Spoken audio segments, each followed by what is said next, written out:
दर्शकों, स्वागत है आपका विदिशा एमटी न्यूज में। मैं हूं कृष्णकांत सिंह। हरी अब देखते दिन भर की खास खबरें।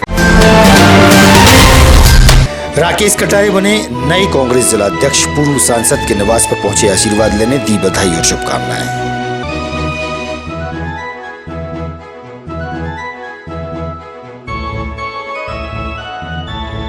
नारी सम्मान योजना के तहत कांग्रेस पार्टी ने लगाया शिविर। विधायक की उपस्थिति में महिलाओं के फॉर्म जमा किए गए।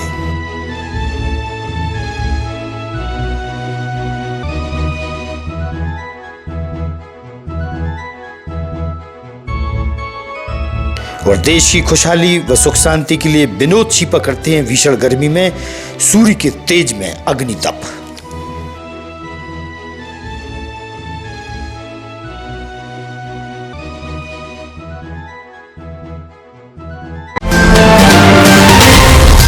अब खबर विस्तार। कांग्रेस जिलाध्यक्ष कमल सलाकारी के इस्तीफे के बाद राकेश कटारे को जिलाध्यक्ष की कमान पूर्व मुख्यमंत्री कमलनाथ द्वारा सौंपी गई है। पूर्व सांसद प्रताप भानु शर्मा के निवास पर राकेश कटारे पहुंचे और आशीर्वाद लिया और कहा कि सब मिलकर कांग्रेस पार्टी के लिए काम करेंगे।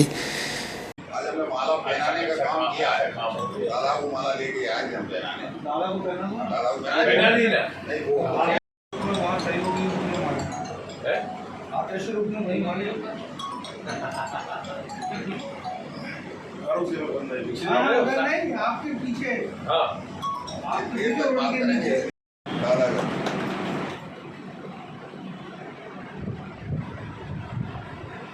हम तो इन्हीं को डाल रहे थे, ये पहले ही तैयार नहीं है। बहुत खाना है, खाओ भैया, हम भी खा लेते हैं। हमें चौथा है, इसका आदत दे देना, आधे का आधा खाएंगे और आधे का और कम हो गया 10%। कब ये नियुक्ति दी गई और आगे आप किस तरीके से काम करेंगे? नियुक्ति मुझे आज दोपहर में 1:30 बजे नियुक्ति पत्र दिया गया है और निश्चित तौर पर मेरा जो लक्ष्य है, कार्यकर्ता में ऊर्जा का संचार करना, संगठन को मजबूत करना और 5 विधानसभाओं में विदिशा जिले की विजयश्री का परचम फहराना। चुनावी साल में आपकी ये नियुक्ति मिली है।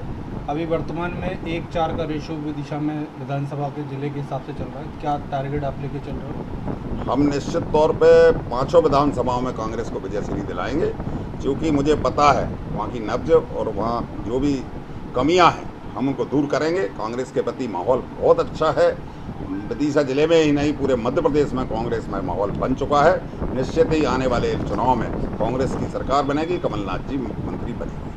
आज जो नियुक्ति मिली उसके बाद से क्या प्रक्रिया रही, कहाँ कहाँ आप मिले और किस तरीके से आपने वरिष्ठों का आशीर्वाद दिया? मैं जब वहाँ से भोपाल से रवाना हुआ तो सबसे पहले मैंने हमारे सम्मानित निवर्तमान अध्यक्ष कमल सलाकारी जी से आशीर्वाद लिया, फिर उसके बाद मेहताब सिंह जी से, और आज मैं इस समय जहाँ पर हूँ, हमारे राजनीतिक गुरु कांग्रेस के, अगर ये कहने में कोई अतिशयोक्ति नहीं है, भीष्म पितामह, उनका आशीर्वाद लेने पहुँचा हूँ। और इसके पश्चात मैं यहाँ के सिटिंग हमारे विधायक जी से मुलाकात करूँगा। इसको किस तरीके से बदलाव के रूप में देखते हैं और कांग्रेस में कितनी मजबूती इससे आएगी? नहीं, देखिए, चुनावी वर्ष में बहुत भागदौड़ होती है और चुनौतीपूर्ण समय है हम सब के लिए। और हम ये देख रहे हैं कि राकेश कटारे ने हर जिम्मेदारी को बड़ी मेहनत से, चाहे वो भारत जोड़ो यात्रा हो, चाहे वो ग्रामीण में जनपद के जिला पंचायत की चुनाव हो, चाहे कांग्रेस के महामंत्री के रूप में संगठन के काम करने की बात हो।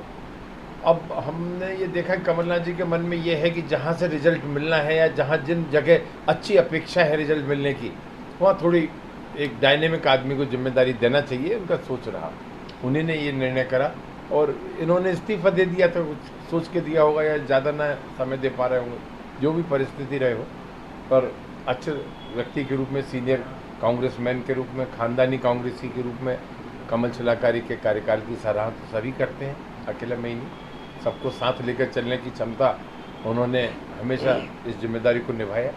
और मुझे विश्वास है कि अब जो हमारी यूनिवर्सिटी से ही निकले हैं वैसे तो राकेश कटारे जी, तो इनने हर काम को देखा है। जो आदमी 30 साल तक सरपंच रहा हो ग्रास रूट्स के गांव के विकास से लेकर संगठन और कांग्रेस की वफादारी जिनके परिवार में, जिनके खानदान में हो, वो अपने चुनौतीपूर्ण समय में कामयाब होंगे। मेरी यही शुभकामना है। जिले में पूरा दौरा करें, कांग्रेस की पाँचों सीटों पर नए कार्यकर्ताओं को जोड़ें, पाँचों सीटों पर अच्छे प्रत्याशियों के चयन में हमारी प्रदेश कांग्रेस कमेटी और कमलनाथ जी को मदद करें और इस बार हम विदिशा में भी पाँचों सीट विधानसभा में जीतकर एक नया कीर्तिमान स्थापित करें। विद्युत विभाग परिसर स्थित श्री महाकालेश्वर मंदिर में विप्र समाज के बच्चों को संस्कृत भाषा के कंठस्थ ज्ञान हेतु संस्कृत की शिक्षा दी जा रही है। मंदिर के पुजारी विनोद शास्त्री से हुई इस विषय पर चर्चा।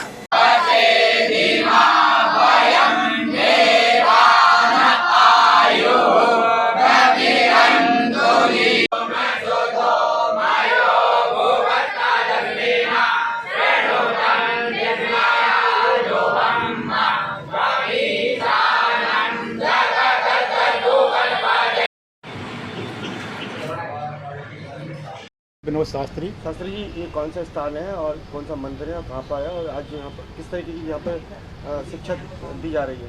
विद्युत मंडल स्थित श्री महाकालेश्वर मंदिर है। यहाँ पर क्या 20 वर्षों से ब्राह्मण बालकों को निःशुल्क संस्कृत भाषा की शिक्षा दी जा रही है। अभी हमने क्या 5 दिन का संस्कार शिविर लगाया था, संस्कृत संस्कार शिविर। इसमें ये 23 तारीख से प्रारंभ हुआ था, रात 27 तारीख का इसका समापन हुआ है। इसमें क्या है 27 ब्राह्मण बालकों ने भाग लिया है और इन्हें यहाँ पर कर्मकांड, वेद, ज्योतिष, वास्तव, संध्या की शिक्षा ग्रहण की है।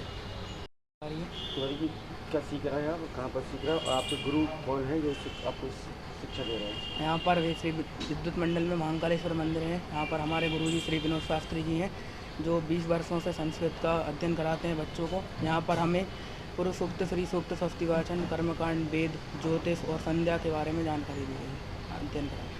कांग्रेस पार्टी द्वारा नारी सम्मान योजना के तहत नगर के वार्डों में शिविर के दौरान महिलाओं के फार्म जमा किए जा रहे हैं।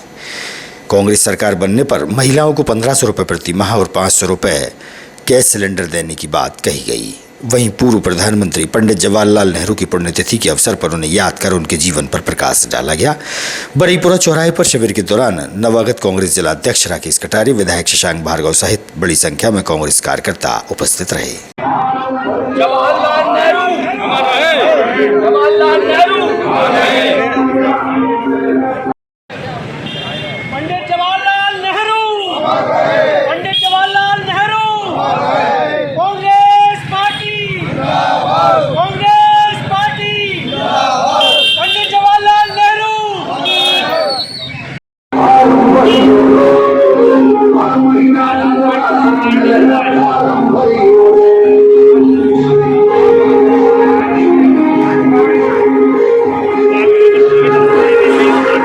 आज पंडित जवाहरलाल नेहरू जी, देश के प्रथम प्रधानमंत्री जी, उनकी पुण्यतिथि मनाई जा रही है यहाँ पर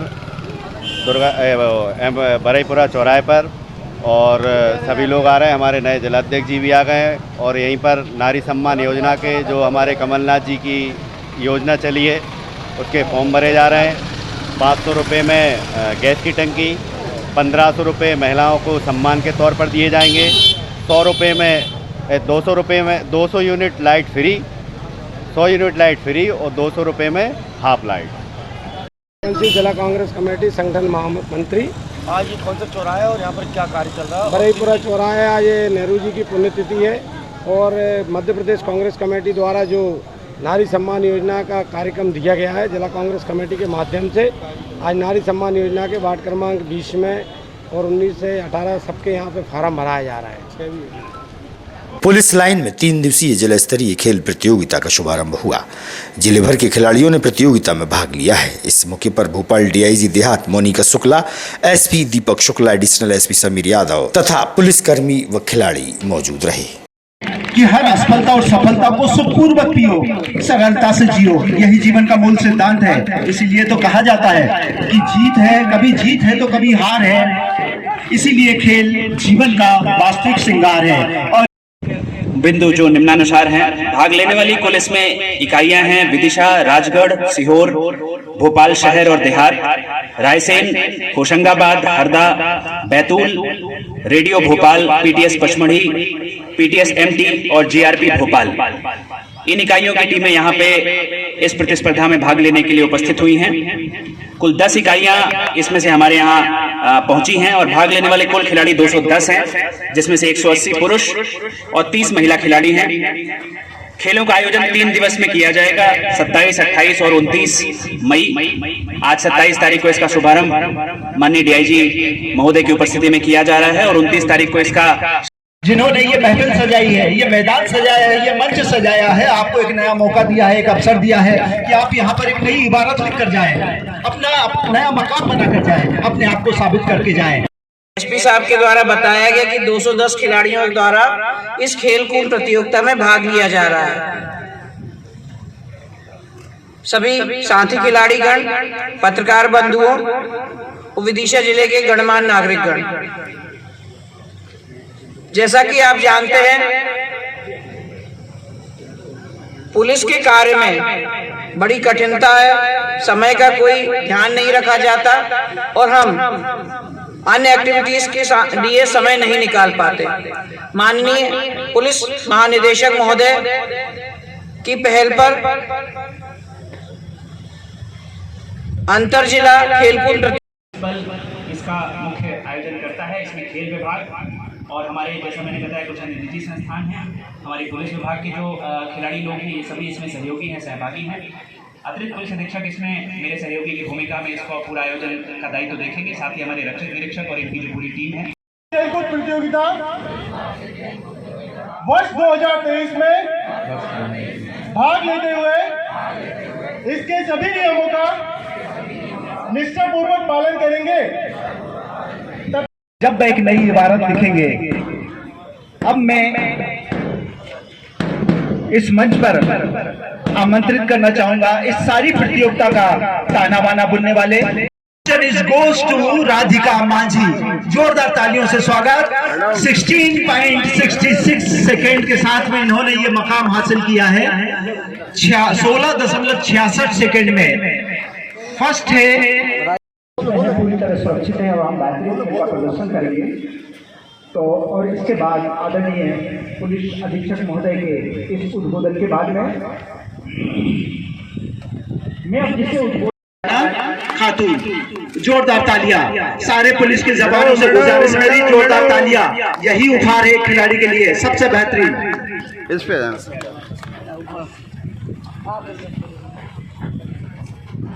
और ये गले में एक नई इबारत, एक नई पहचान। आप गलत ना समझें, पहले से ज़्यादा क्राइम पे लागू है। बहुत अच्छी बात है। विदिशा मेरा ही जिला है, अगर यहाँ पुलिसिंग अच्छी हो रही है तो मुझे बहुत खुशी है। देखिए, आज हमने अपनी विदिशा पुलिस लाइन के परेड ग्राउंड पर 62वीं मध्य जोन जो हमारी खेलकूद प्रतियोगिता है उसका शुभारंभ किया है। माननीय डीआईजी महोदय भोपाल जोन इसके मुख्य अतिथि रही हैं और एक यहाँ पे भव्य कार्यक्रम हमारे जो पुलिस अधिकारी कर्मचारी गण हैं, जो सभी प्रतिभागी हैं, इसमें मीडिया कर्मी हैं, सभी की उपस्थिति में किया गया है। पुरुष और महिला वर्ग की 100 मीटर दौड़ का भी आयोजन किया गया और ये 3 दिवसीय कार्यक्रम है। 29 तारीख को इसका पूरा समापन होगा और लगातार 3 दिन तक ये खेलकूद की प्रतियोगिताएं चलती रहेंगी। लगभग हमारे भोपाल और होशंगाबाद जोन की 10 इकाइयाँ इसमें सम्मिलित हो रही हैं और 200 से ज़्यादा खिलाड़ी इसमें पार्टिसिपेट कर रहे हैं। तो एक बहुत बढ़िया आयोजन है और 3 दिन तक चलेगा। देश और प्रदेश की खुशहाली व मनचैन की प्रार्थना भीषण गर्मी में सूर्य की तपन में अग्नि के बीचों बीच विनोद बाबा द्वारा ईश्वर से की गई। नौ तप प्रारंभ होते ही अग्नि तप प्रारंभ हुआ।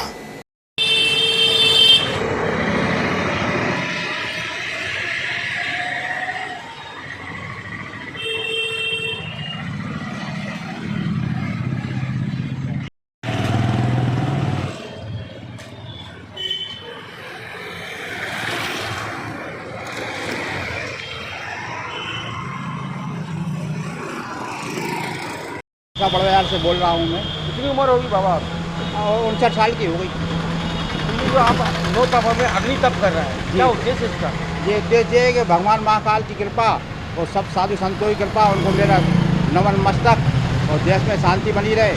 और मोदी जी को 90 वर्ष की शुभकामनाएँ। कितने वर्षों से करते आ रहे हैं तब आप? 23 वर्ष हो गई, 18 खंडों का हो गया। तो इसमें आप हर साल क्या नया एक लेके आते हैं आप? नया यही कि नए काम हो रहा है देश के अंदर, अच्छे हो रहा है। संसद नई बन गई, सबको नई जगह मिलना चाहिए। तो हवन पूजन से हो रही, पहले कभी हवन पूजन से नहीं हुई। हिंदू राष्ट्र का मतलब ये है हवन पूजन से हो रही। नारद जयंती के अवसर पर विदिशा प्रेस क्लब भवन में सभी पत्रकारों की उपस्थिति में बैठक आयोजित की गई। भोपाल से वरिष्ठ पत्रकार शिव कुमार आए, जहां उन्होंने सभी को संबोधित किया और नारद जयंती पर प्रकाश डाला।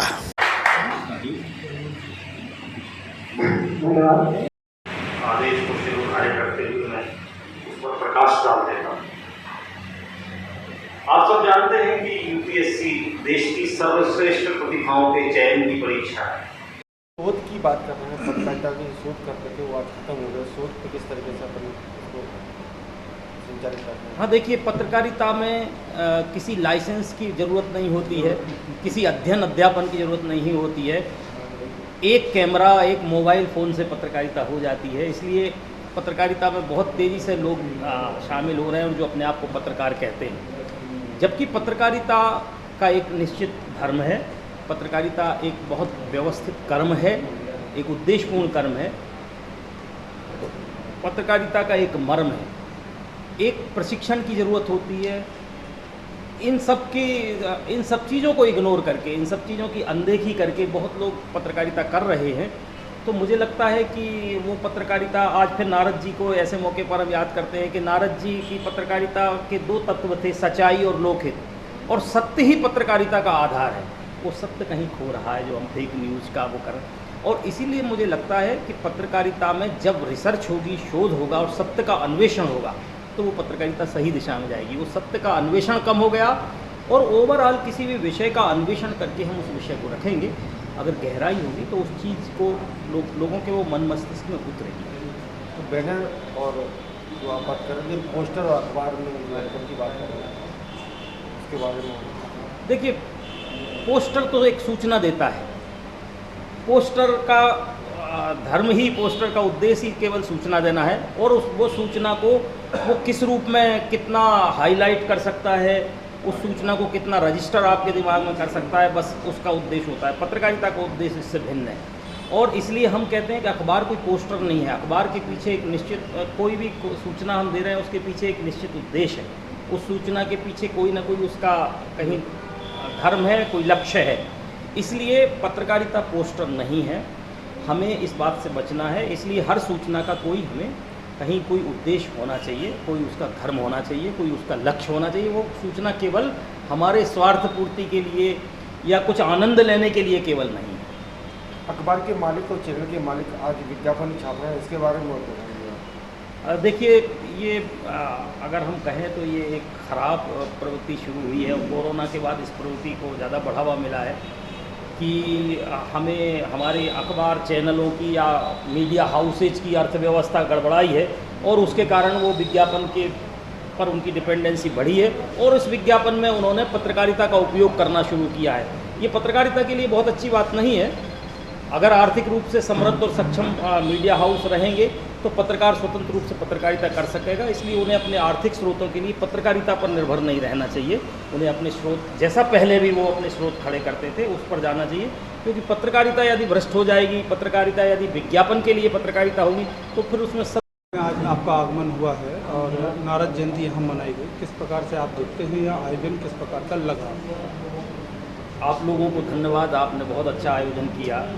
और मुझे यहाँ प्रेस क्लब में आकर इस बात की बहुत प्रसन्नता है कि पत्रकारों ने यहाँ एक ऐसा स्थान बनाया है जहाँ सारे ज़िले के पत्रकार मिल सकते हैं और कार्यक्रम और प्रेस कॉन्फ्रेंस हो सकती हैं।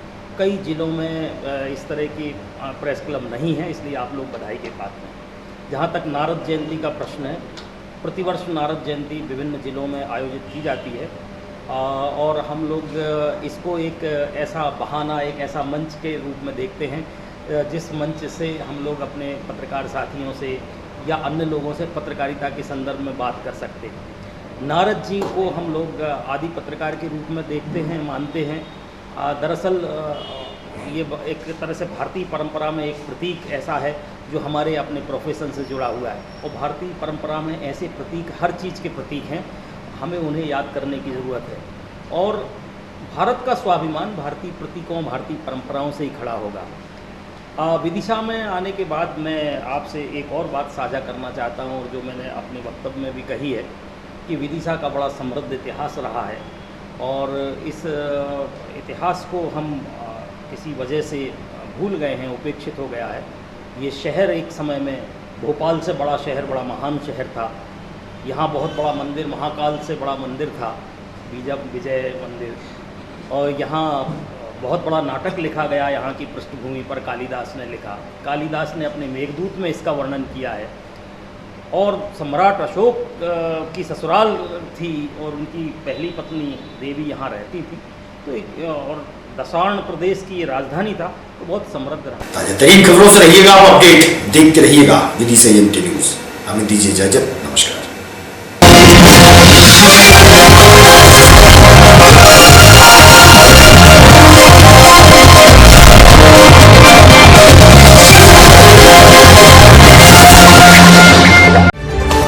खबरों में फिलहाल इतना ही। शहर की ताजा तरीन खबरें अब आपके मोबाइल पर भी उपलब्ध है। YouTube पर एएमटी न्यूज 24/7 को सब्सक्राइब करें और जानें शहर की ताजा तरीन खबरें। और हाँ, बेल आइकन को दबाना ना भूलें, जिससे आप रहे हर खबर से अपडेट।